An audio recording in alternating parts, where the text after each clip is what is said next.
हर साल 15 अगस्त को पूरा देश आजादी का जश्न मनाता है। लाल किले से तिरंगा फहराया जाता है, राष्ट्रगान गूंजता है और हम गर्व से कहते हैं हम आजाद हैं। लेकिन आज इस तिरंगे के साए में खड़े होकर जरा दिल पर हाथ रखकर एक सवाल खुद से पूछिए, क्या भारत की आधी आबादी यानी इस देश की बेटियां सच में आजाद हैं?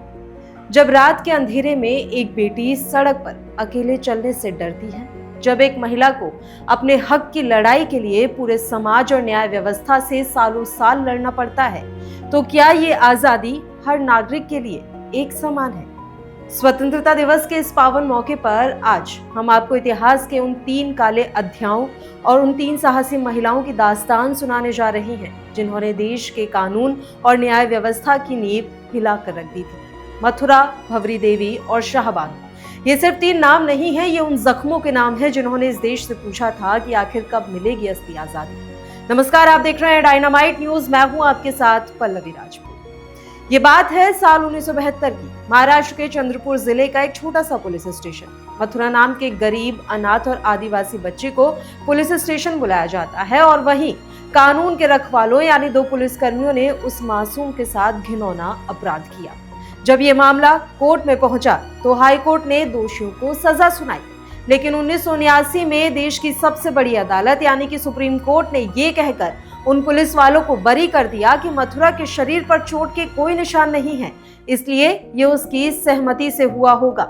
इसके बाद पूरा देश सिहर उठा। एक 16 साल की मासूम बच्ची को न्याय देने की बजाय हमारी व्यवस्था ने उसी के चरित्र पर सवाल खड़े कर दिए। लेकिन इस फैसले ने देश की महिलाओं के खून को खौला दिया। दिल्ली से लेकर मुंबई तक वकील, छात्र और आम महिलाएं सड़कों पर उतर आई। इतिहास में पहली बार बलात्कार कानून को बदलने के लिए एक जन आंदोलन खड़ा हुआ और आखिरकार सरकार को आईपीसी की धारा 376 और बलात्कार के कानूनों में ऐतिहासिक संशोधन करने पड़े।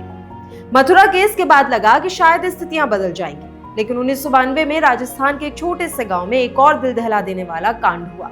नाम था भंवरी देवी। भंवरी देवी एक सरकारी साथिन थी जिनका काम था गांव में कुरीतियों को मिटाना। उन्होंने अपनी ड्यूटी निभाते हुए एक 9 महीने की मासूम बच्ची का बाल विवाह रोक दिया था। बाल विवाह रोकने का ये अपराध गांव के दबंगों को इतना नागवार गुजरा कि उन्होंने भंवरी देवी के साथ गैंगरेप किया। जब भंवरी देवी न्याय मांगने पुलिस और कोर्ट पहुंची तो उन्हें अपमानित किया गया। निचली अदालत ने ये बेतुका तर्क देकर आरोपियों को बरी कर दिया कि ऊंची जाति के लोग किसी निचली जाति की महिला को हाथ भी नहीं लगा सकते। लेकिन भंवरी देवी टूटी नहीं। उनके इस अदम्य साहस और लड़ाई ने देश की सर्वोच्च अदालत को हिलाकर रख दिया। इसी केस के बाद 1997 में विशाखा गाइडलाइंस आई, जिसने आज देश के हर वर्किंग प्लेस पर महिलाओं को यौन उत्पीड़न से सुरक्षा की गारंटी दी है। अब बात करते हैं उस महिला की जिसने उम्र के 62वें पड़ाव पर आकर अपनी गरिमा और हक के लिए लड़ाई लड़ी। शाहबानो।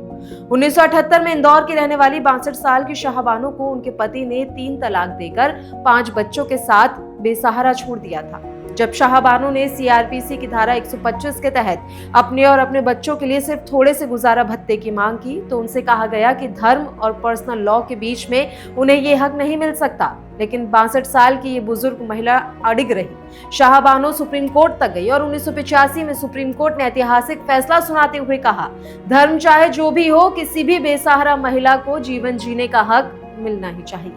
हालांकि उस समय राजनीतिक दबाव में इस फैसले को पलटने की कोशिश की गई थी, लेकिन शाहबानो ने जो अलग जगाई थी उसी की वजह से दशकों बाद देश में ट्रिपल तलाक जैसी प्रथा के खिलाफ कानून बन सका। दोस्तों, मथुरा, भंवरी देवी और शाहबानो, इन तीनों महिलाओं ने अपने आंसुओं और संघर्ष से इस देश के संविधान और कानून को नया आकार दिया। आज हमारी बेटियां अंतरिक्ष में जा रही हैं, ओलंपिक में मेडल ला रही हैं, देश चला रही हैं, लेकिन आज भी जब हम अखबार खोलते हैं और किसी निर्भया, किसी हाथरस या किसी डॉक्टर बेटी के साथ हुई दरिंदगी की खबर पढ़ते हैं तो दिल दहल जाता है। कानून तो बन गए, लेकिन क्या हमारी सोच बदली? आज भी न्याय पाने में क्यों सालों साल लग जाते हैं?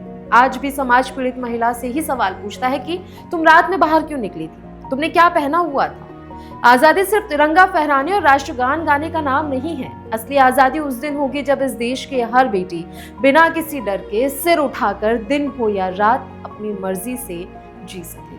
इस स्वतंत्रता दिवस पर आइए सिर्फ जश्न ना बनाएं, बल्कि अपनी बेटियों को एक ऐसा देश देने का संकल्प लें जहां वे सच में सुरक्षित और आजाद महसूस करें।